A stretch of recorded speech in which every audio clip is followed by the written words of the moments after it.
নমস্কার বন্ধুরা, লস্যি পেজের আরেকটি ব্লগে আপনাদের সবাইকে স্বাগত জানাই।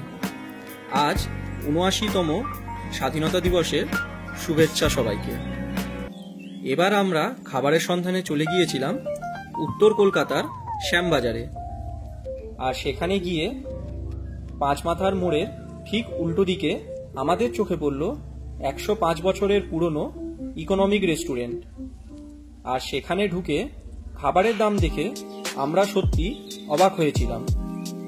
এখনের এই দ্রব্যমূল্যের বাজারে প্রায় সব আইটেমই ছিল ২০ টাকার নিচে। ডিমের পোচ, ডিমের অমলেট, বাটার টোস্ট, বিভিন্ন রকমের চা, আরও অনেক খাবার আপনারা পেয়ে যাবেন এই দোকানে।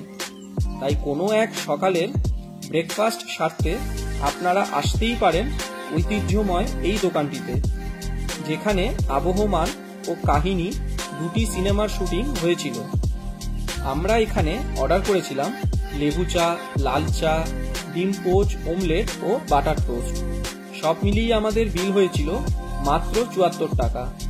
আর এখানে খাবারের স্বাদের থেকেও এই দোকানের ঐতিহ্য ও আভিজাত্য আমাদের বেশি ভালো লেগেছিল।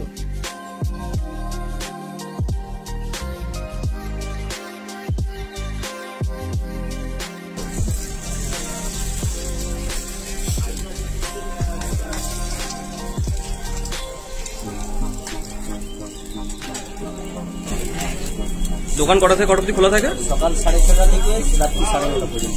আর দোকানটা কত বছর পুরনো? 105 বছর। তারপর সেখান থেকে বেরিয়ে একটু এগিয়ে যেতেই আমাদের নজরে পড়ল আরও একটি পুরনো ঐতিহ্যময় দোকান, আদি হরিদাস মোদক।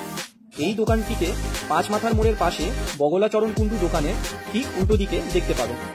২৫০ বছরের পুরনো এই দোকান, যেখানে একসময় স্বামী বিবেকানন্দ থেকে নেতাজি সুভাষচন্দ্র বসু সহ আরও অনেক মহাপুরুষ খেতে আসতেন। আধুনিকতার যুগের মধ্যেও এই দোকানে এখনও কাঠের চেয়ার টেবিলে বসে কলা পাতায় খাওয়ার রেওয়াজ চালু রয়েছে। এখানে এসে আমরা খেলাম গরম গরম কচুরি আর সাথে খোসা সমেত আলুর তরকারি।